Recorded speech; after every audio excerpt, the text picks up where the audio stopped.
With today's release of the GTA 5 Online Halloween DLC, I actually want to make a few videos featuring the different things that are actually added in this, and showing one of the new game modes called the Slasher game mode, which is of course an adversary mode, and is really good fun. But in this video, I actually want to be showcasing the first of the two new cars, called the Albany Fränken Stange. As it is, I'm just going to be calling it the Fränken Stange because I don't want to pronounce it that way every time, but I say it is pronounced the Fränken Stange as far as I can tell. But in this video I'm going to be showing off the different things that you can actually customize it with. I'm going to be talking about the specs of it a bit more, and I just want to feature it because I think it's just a really cool car overall.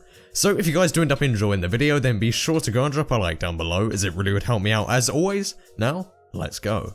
Now this car is actually kind of based off being a hot rod. It's kind of a mix of the rat loader that we've had before, but also it kind of looks around the back of it a bit more like the Roosevelt that we saw in last year's Valentine's DLC. This thing overall is just a really fun car, and by the looks of it I was going to say that it doesn't look very fast or like it has very good traction, but I was completely wrong. As it turns out, while the traction isn't amazing on this, its speed at least is very good. It will easily keep its own in a drag race against other things of its class, and overall I just really like this car. I ended up just leaving it in its default colour of midnight purple as when I bought it on the site, and I left the flame livery on the side of it, but you do have 4 different options called Midnight Potion, Hell's Furnace, Blazing Death, and Spider Trap for the 4 different liveries if you want a livery at all, as for a small fee you can have it completely removed.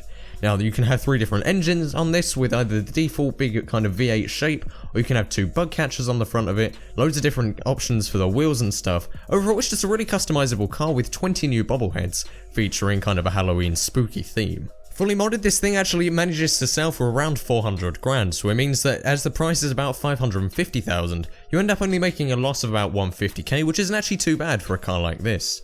But overall, I really like this car. It's definitely something that I'm going to be using a lot. Now, this car is only going to be available for purchase up until November the 16th, when this Halloween DLC event actually runs out, as we've seen before with the Independence Day special and the Valentine's Day specials in years gone.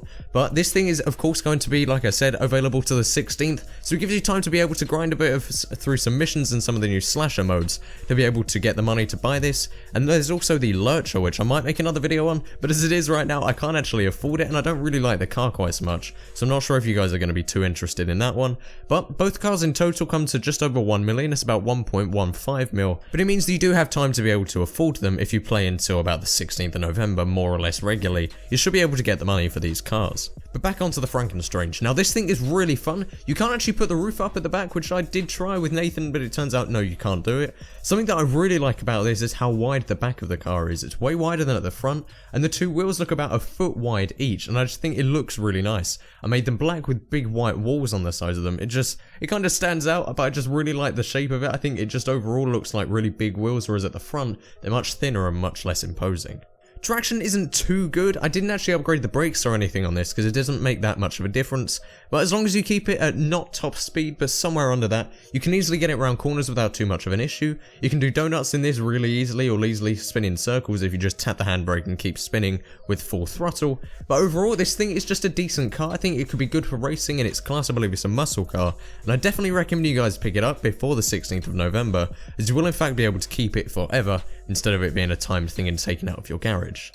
So if you guys did enjoy this first video of the day, then be sure to go and drop a like down below, as it really would help me out as always. Be sure to subscribe for more videos just like this coming through the day and coming over the next few about this DLC and other things GTA 5 related. And finally, follow me on Twitter. There's a link in the description down below where I talk more about GTA 5 DLC, real life, and graphic design content every day. And that is pretty much it. Thank you guys all very much for watching. My name has been Flair, signing out.